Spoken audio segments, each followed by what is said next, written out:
بسم اللہ الرحمن الرحیم۔ ایک بڑا درخت تھا جس پر 3 فیملیاں رہتی تھیں۔ اوپر نیچے ان کے گھر تھے۔ سب سے نیچے چڑیا کی فیملی رہتی تھی، درمیان میں مینا اور اس کے 3 بچے، جبکہ سب سے اوپر کبوتری اور اس کے 2 بچے رہتے تھے۔ یہ سب ایک دوسرے سے محبت کرتے تھے اور اپنے پڑوسیوں کا خیال رکھتے تھے۔ روزانہ شام کے وقت اوپر والے فلور پر بڑے بیٹھ کر آپس میں باتیں کرتے، جبکہ بچے درخت کے نیچے زمین پر کھیلتے کودتے تھے۔ ایک بار ان کی ہنستی مسکراتی زندگی میں اچانک سے ایک مصیبت آ پڑی۔ ہوا کچھ یوں کہ سردی کا موسم تھا۔ روزانہ کی طرح بڑے باتیں کر رہے تھے اور بچے کھیل رہے تھے کہ کوؤں کا ایک جھنڈ بڑے درخت کے پاس آ نکلا۔ ایک بڑا اور موٹا کوا جھنڈ کے بیچ میں سے آگے بڑھا اور دھمکاتے ہوئے کہنے لگا، اس درخت پر جتنے دن گزار لیے، کل سے یہاں ہم رہیں گے، تم سب اپنا بندوبست کر لو۔ چڑیا نے فوراً کہا، پاس ہی دوسرے درخت ہیں، وہاں کوئی نہیں رہتا، تم سب اپنے گھر وہاں جا کر بناؤ۔ ہاں، یہ بھی کوئی انصاف ہے کہ اپنا گھر بناؤ، دوسرے کا اجاڑو۔ مینا اور کبوتری نے بھی چڑیا کی ہاں میں ہاں ملائی۔ مجھے کچھ نہیں پتا، بڑے کوے نے غصے سے کہا، تمہارے پاس کل شام تک کا ٹائم ہے، اپنا بندوبست کر لو، ورنہ گھر تو کیا سر بھی نہیں بچے گا۔ یہ کہتے ہوئے بڑا کوا اپنے جھنڈ کے ساتھ وہاں سے اڑتا بنا۔ شام سے رات ہو گئی، چالے سے اندھیرا ہو گیا تھا۔ بچے بے خبر تھے، اس لیے پرسکون ہو کر سو گئے، لیکن والدین پریشان تھے، بڑے پریشان اپنے لیے، بچوں کے لیے، اپنے گھر کے لیے، اس لیے جاگ رہے تھے۔ بتاؤ اب کیا کرنا ہے؟ چڑیا نے کہا، میرے تو بچے بھی چھوٹے ہیں اور گھر بناتے بناتے 1 ہفتہ لگ جائے گا۔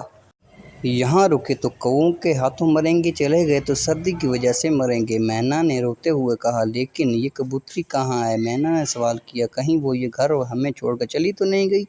پتہ نہیں، مگر اس کے بچے یہیں پر ہیں، چڑیا نے جواب دیا۔ اگلے دن شام کو کبوتری واپس لوٹ چکی تھی اور اس کے آنے کے کچھ ہی دیر بعد ساتھ ہی کوؤں کا جھنڈ پھر آ نکلا۔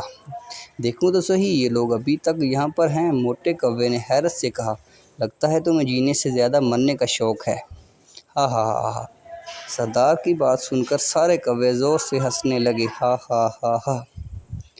لیکن یہ کیا کبوتری اور اس کے پڑوسیوں کے چہرے پر کوئی پریشانی نہیں تھی، ایسا محسوس ہو رہا تھا کہ جیسے کچھ ہوا ہی نہیں۔ کبوتری مسکراتے ہوئے کہنے لگی، ہم نہ مریں گے اور نہ یہاں سے جائیں گے۔ تم نے کیا سمجھا تھا کہ ہم اکیلے ہیں، کمزور ہیں، تو ہم پر ظلم کرو گے اور ہمارے گھروں پر قبضہ کرو گے؟ یہ دیکھو، ہمارے دوست یہاں موجود ہیں، ہمیں کبھی اکیلا نہیں چھوڑتے۔ اس کے بعد چاروں طرف سے شاہین نکل آئے اور درخت پر آ کر بیٹھ گئے۔ کیا مسئلہ ہے؟ کمزور کیا دیکھ کے حملہ کر دیا؟ اب ہم تمہیں بتائیں طاقت کا مطلب کیا ہوتا ہے۔ سردار شاہین کی آواز بھاری ہو چکی تھی اور وہ بہت غصے میں آ چکا تھا۔ نہیں، ایسی کوئی بات نہیں، موٹے کوے نے اپنی جان بچاتے ہوئے کہا، ہم تو بس ایسے ہی مذاق کر رہے تھے، یہ رہیں گھر ان کا ہے، درخت ان کا ہے، ہم یہاں سے چلے جاتے ہیں، بس آپ غصہ نہ ہوں۔ کووں کی طرف سے پہنچنے والی مصیبت کو دور کرنے پر تمام شاہینوں کا کبوتری اور اس کے پڑوسیوں نے شکر ادا کیا اور ان کے لیے 3 دن بعد بہت مزے کی دعوت کی۔ پیارے بچوں، اس کی کہانی سے ہمیں سیکھنے کو ملا، کسی کمزور پر ظلم نہ کریں، اور اگر کوئی ظلم کر رہا ہو تو ظالم کو ظلم کرنے سے روکیں اور کمزور کی مدد کریں۔ Thank you guys for watching, please subscribe.